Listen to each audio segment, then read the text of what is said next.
la fable, en fait, c'est une sorte de poésie, d'accord, avec un texte qu'on appelle un récit, d'accord? Alors, le récit, c'est une sorte de texte qui est court, voilà, d'accord?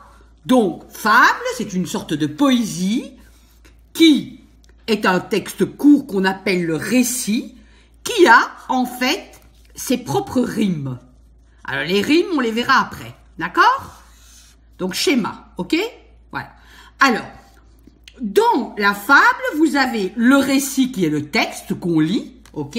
Je vais d'ailleurs vous en montrer un, voilà. On va prendre ici le loup et l'agneau, d'accord? Le loup et l'agneau, voilà. Là, c'est le récit. Il est assez court, ok?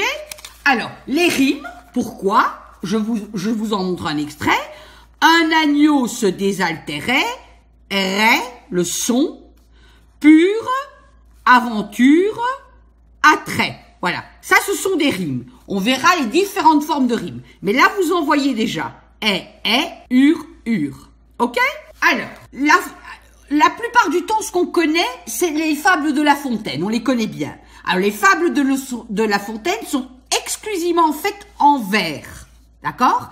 C'est les vers. Vous avez parfois des proses, mais là, dans les fables de La Fontaine, de Jean de La Fontaine, c'est des vers. Alors, à part le récit qui est le texte que je vous ai montré, vous avez après la morale. La morale, en fait, c'est quoi? La morale, c'est une leçon. La leçon, hein, c'est comme ça. La leçon qu'on va tirer de la morale. Voilà. Donc, on fait un texte et il y a une morale. On veut nous enseigner quelque chose. Alors, on va avoir soit la morale qui va être explicite, qui va nous donner des faits assez réels et concrets pour comprendre la leçon, ou implicite, qui va utiliser une forme de style qui fait que ça ne sera pas clair et net, mais on va pouvoir la déduire. Ok? Alors, pour la morale, quand il y a la morale dans une fable, dans la fable, elle est toujours soit au début, soit à la fin. Alors ici, dans le loup et l'agneau, on va vous montrer, on commence par la raison du plus fort est toujours la meilleure. Nous l'allons montrer tout à l'heure. Voilà. Donc la raison du plus fort, le plus fort, sa raison, son sens bien pratique des choses, est toujours la meilleure que l'imagination, en tout cas dans ce texte-ci. Ok? Voilà. Donc, soit elle est en début, dans le loup et l'agneau, je vous l'ai mis, à la fin.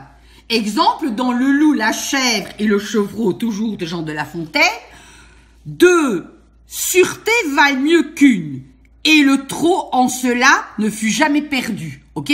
Ça, la morale de l'histoire, eh bien, elle va se trouver à la fin. Voilà. Ici, le loup, la chèvre et le chevreau, donc on a le récit, et la morale, elle est ici. Elle est à la fin du récit. À la fin. Ok?